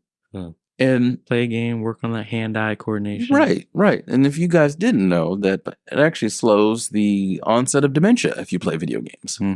So get that brain working. Yeah, some games make your mind work. Yeah, I mean, you don't have to do a crossword or do a 1,000-piece puzzle. You can literally play a game for 5 minutes and call it a day. But go ahead. What you gonna say about Smash Bros? It was great. You know, like you said, bringing everyone into the room to play. The near deaths. Seeing how many times you can make it back to the platform with your, I guess, what was it, like a hit point levels, like at 400? Yeah, I think it was like 250 to 300, which was like like the super danger zone. Like you were already in the danger zone by like 85. And then, I don't know, it was just fun beating each other up. And can you do combo moves? I mean, you have like a 3 you throw hit. Something. Yeah, you can throw things. You could throw the characters. You had like a three hit button. You just hit A, and then you just had a little thingy. And then some characters like Fox or Link or who else? Samus. They had like Fox, Link. If you kept tapping A, you had like a little speed hit with that, but you had like a disadvantage because you couldn't move. You know, so. It was a good man. And the same with Melee. Yeah. It was fun. Let's see, Falcon, Falcon Kick, Megatron Blast Deck. The one-player element was somewhat, I don't say lame, but what? For what? For which one? Super Smash Brothers. Just doing the one player, going through and beating all the levels, I guess. Also, you didn't play Brawl then? No. Brawl's oh my god, Brawl's one player. I just played the first two. Yeah, you got to play Brawl. I think I have it. I think I have it somewhere. I'll lend it to you if that's the case. What is that on? It's on Wii. Wii. Okay, that's right. You have a Wii still? Yeah. Okay, I think I have it. I just gotta find batteries for my controllers. Okay, fair. But the I think it's called the Missionary Subspace or something like that. Let me check it out. I don't want the Smash Brothers people to kill me if I got that wrong. Brawl was released in 2008. Let's see. Super Smash Brothers finally came to 3DS and Wii U in 2014. Subspace Emissary. That's what it is. Okay. Probably one of the greatest Smash Brothers one-player games. Really? It's amazing. So it's a beat 'em up. Yeah. It's a beat 'em up and a Smash Brothers fight all in one. Really? Yeah. You can travel. You have to go through, obviously, find the magic doors. There's multiple magic doors on each board. So you're going to different spots each time. So if you go, you don't have to go through the same door. You can go to a different door. But yeah, it's great because you got the little minions you fight and all the rest of that good stuff. Some of them are pretty tough. And then you get to the boss battles or like the character battles, and it's a Smash Brothers fight at that point. It's good. It's good. It's good. Give it a check. And then Ultimate came out in 2018. You already had like 60 plus characters right off rip. Oh wow. Yeah, I mean, obviously you had to do your due diligence and put time into it, and then unlock. Yeah, do unlocks and stuff like that. Had 2 fighter passes. Oh, did it? Had 2 fighter passes. Did some Street Fighter characters, did some SNK, did a SAK character, did a Persona character. We had Piranha Plant, Minecraft characters. They brought Sora from Kingdom Hearts into the game. Hot take. Terrible pick in my opinion, but the Smash Brothers community would probably have my head if they heard this. I don't care. Send location. I will meet you. I will meet you. Oh, it's funny. Just because I'm two beers in does not mean anything. I will say this when I don't have beers in me. So that's it for Super Smash Brothers. No, but tell me one good time about Smash Brothers. One good memory that you got. I have one. Besides Mom, I have one. They kind of just blend together. Just more. I have one. Go ahead. So, do you remember your buddy Dominique? Yeah. Have you heard from him first off? Not in a long time. He kind of went on a different path. Did he go? He went in the military, didn't he? I know his dad was a military guy. Well, anyway, I remember I was watching y'all play Smash Brothers. And I think I just learned how to ride a bike. Wait, no, did I? Yeah, I just learned how to ride the bike because Dominic actually taught me how to do it. So I'm riding the bike, and then I get done, and I come watch you guys play. Well, I'm just going to say it for the sake of the conversation. Obviously, I'm not going to throw this out there.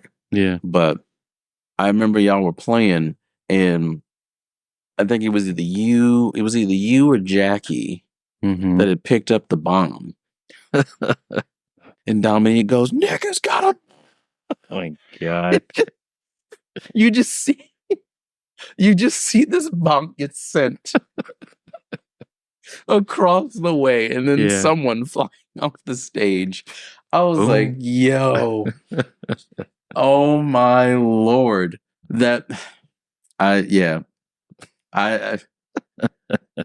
First off, who says that? Right. Who says that? So I'm just like, oh man, this is great. This is good stuff. But yeah, that was one of the fondest memories I had about that. And then when me and Steve would play, we put all the bombs and we'd put it on high and just be chucking bombs at people or at each other. But yeah, that's funny. Good times. We've had good times. Good times on Smash Brothers.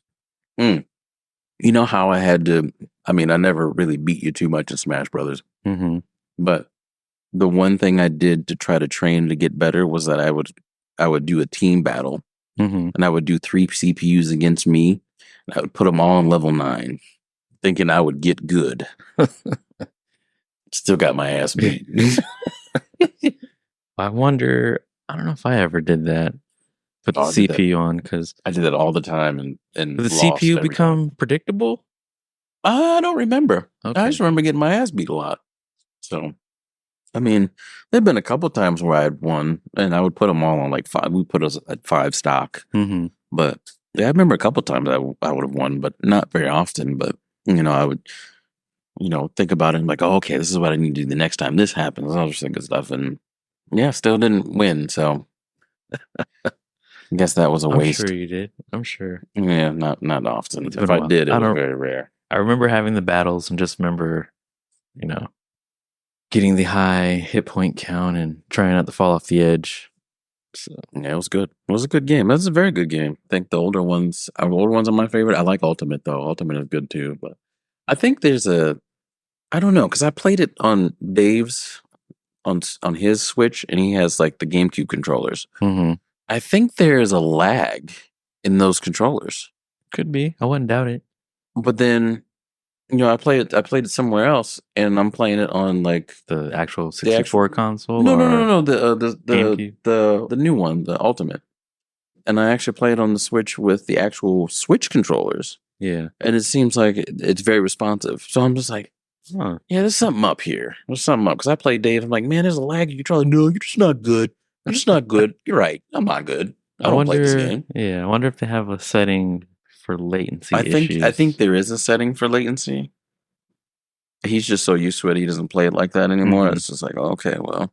Then again, I thought TV size, because I ran into this issue playing a different game, Gran Turismo. I played it on a 43-inch, and then we switched, and I played it in the other room for some reason on a 55-inch, and it was just the car behaved differently. I was like, wow, this is really strange. So I'm sure it's a latency issue. Yeah. I don't know if it's a TV though. It's only like it's like a 40-incher for 48, something like that. Mm-hmm. I don't know, maybe. Sure, there'll What's be next on our someone in the list? comments will let us know. The next game, Killer Instinct, came out in 94. Yeah, this is you, baby. I don't know too much about Killing. I maybe played it like twice. Let's see. Then Killer Instinct 2 came out in 96. And, not having like what we talked about earlier, Nintendo Power or not GamePro, but Electronic Monthly. I think GamePro was another one too, to be honest with you. I know PC Gamer, but oh yeah, that was your jam. I did not get into they gave out free demos. I was sure, they did. Sign me up. They did. But again, I wasn't into the lore. I just took whatever the game gave me and just played the game to beat story mode. Mm-hmm. This was one I really stayed away from because I was still like a Mortal Kombat fanboy. Mm-hmm. And then either someone had the game and I just started playing it. And I was like, hey, this game isn't that bad. Mm-hmm. So, did you play Killer Instinct Gold on the 64? I want to say I did eventually. I'm pretty sure someone had it. Then I guess they tried to reboot it in 2013. They did actually on Xbox One, right? Yes. Yeah, so it is a free game. I don't know if you knew that. Oh. You can download it. Obviously, it's the same thing about characters. If you want to unlock your characters, you got to pay them. However, they just came out, I think, the end of last year. Maybe either last year or the year before. They actually updated that game very hard. Oh, wow. Very hard. That's crazy. Yeah, like an overhaul on characters.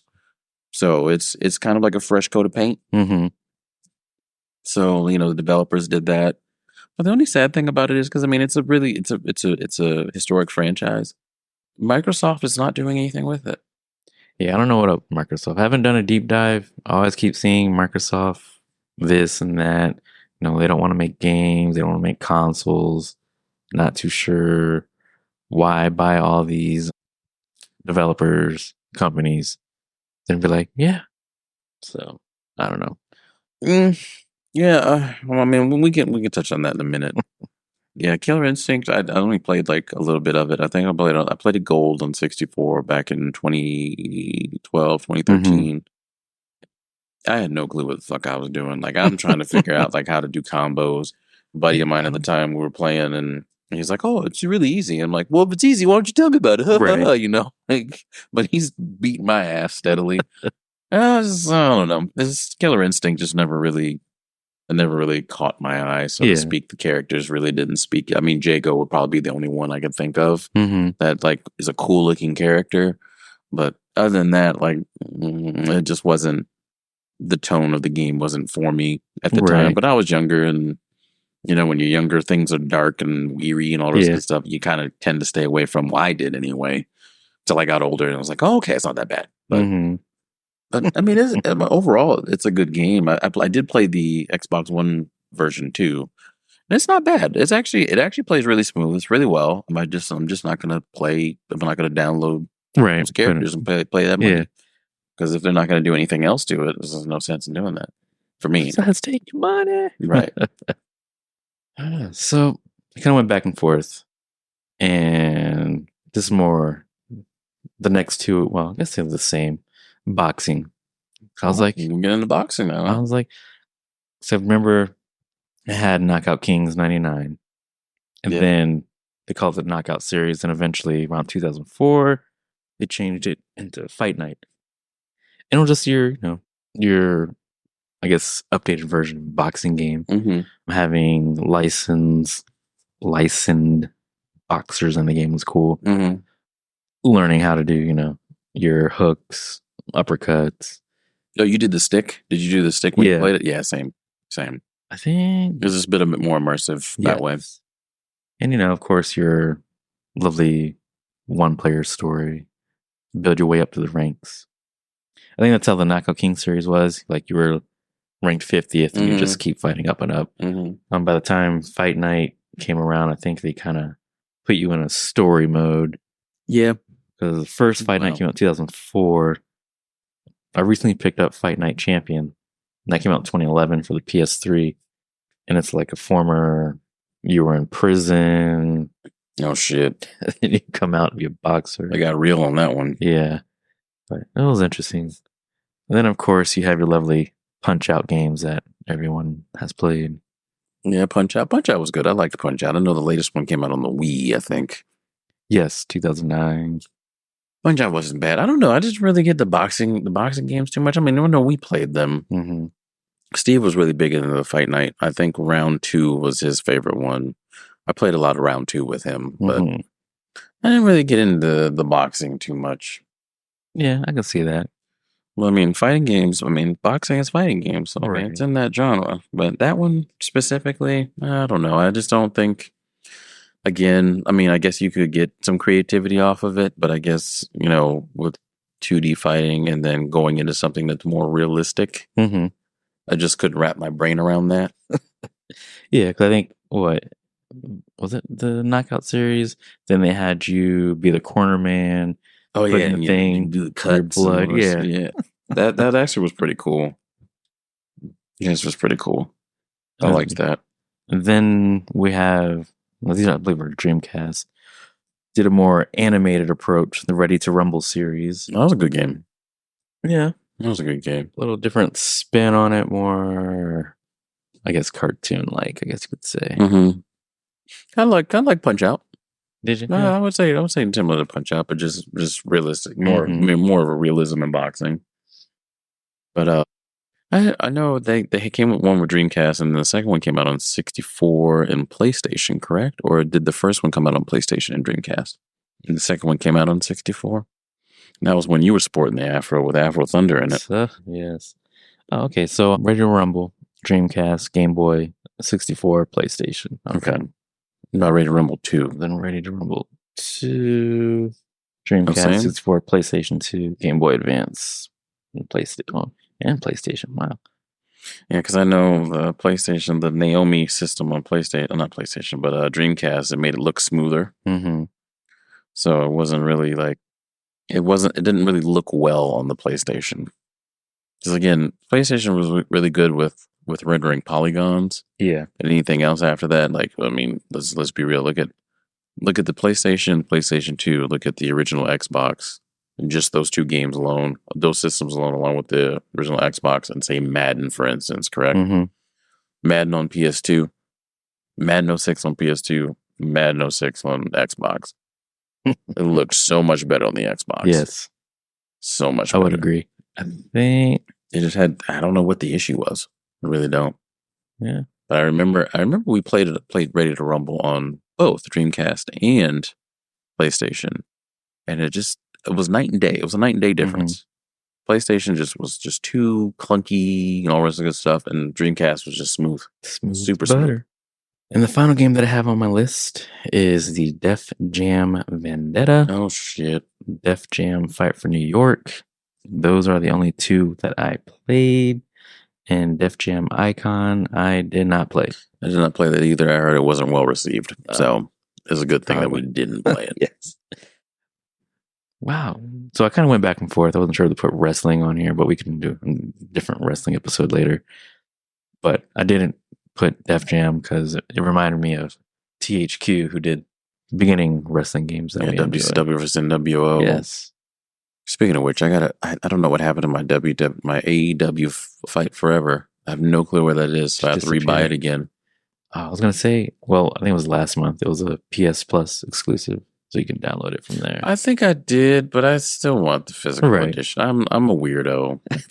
I still like having physical things. Like I have stacks of games. Yes. But now they're just your, what are we calling it? Not access point, but just, it's almost like there's nothing on them anymore. Yeah, it's just like, you get the base data on it. Mm-hmm. But that's all I need. Just because if the net goes down and I want to play a game, I don't need all them updates. I just go ahead and uninstall it, reinstall it again, and just put the base data on there. Just play it that way. Do that. But Def Jam, it was an interesting time. Mm-hmm. Hip hop was the thing that was everywhere. Mm-hmm. I guess also it was cool to see, the artists that you would listen to in a fighting game. But I got to ask you, Knuckles. We're gonna do this Confederate style. Man, some of those people said the weirdest things. Yes, but it was funny. I mean, I wouldn't say it's it's not like a Street Fighter or anything, but it's something to make you laugh and Yeah. have a good time. Yeah, it was a, All it their was a good finishing moves and hmm fighting styles. I mean, it's very similar to, like I said, like you mentioned, all the other THQ games that came out. But I liked it. I liked it a lot. It was the story mode was actually pretty good too. Mm-hmm. I don't remember it, but I remember it being good. We'll have to look at it. Yeah, it was something that could be like, oh, okay, made sense. Wasn't cheesy. No, it wasn't. It wasn't. It had some type of like substance to it. Son of a gun. But yeah, do you have any honorable mentions that you can think of? No, not besides naming any wrestling games. Like I can mention some of the games that are out now that are pretty big.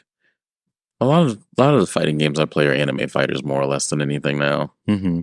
And those have different properties than the traditional 2D fighters. But yeah, I think sticking with the originals for the time being was probably the best. But some of my honorable mentions I have is the Melty Blood series, Mm-hmm. Dragon Ball Fighters.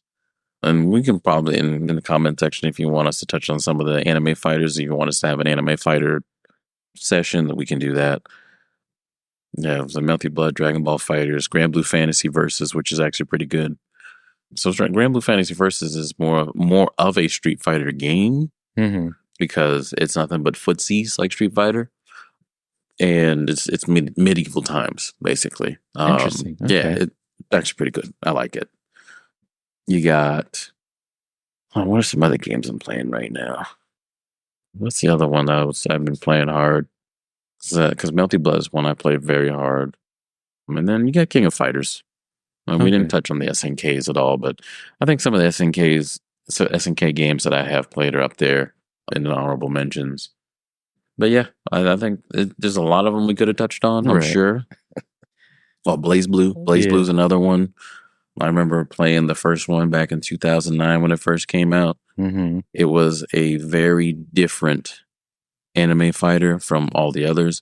And I think if Blaze Blue wasn't invented, we wouldn't have all these other anime fighters that we got. Like Under Night. Under Night's another one that I play quite often. And that's Chef's Kiss. Fini. But yeah, I mean, if you guys want us to touch an anime fighters session of a podcast, we can do that. We definitely can. I got a plethora of information on that. A lot of hours let played. Us know. Drop us a line. Yes, drop us a line. What's the new term? I'm sure no one says subscribe. Yes, sir. Boy. Well, thank you guys for listening. This was a big one. Yeah. And probably that's just a fraction of fighting games. Yeah. Just a fraction.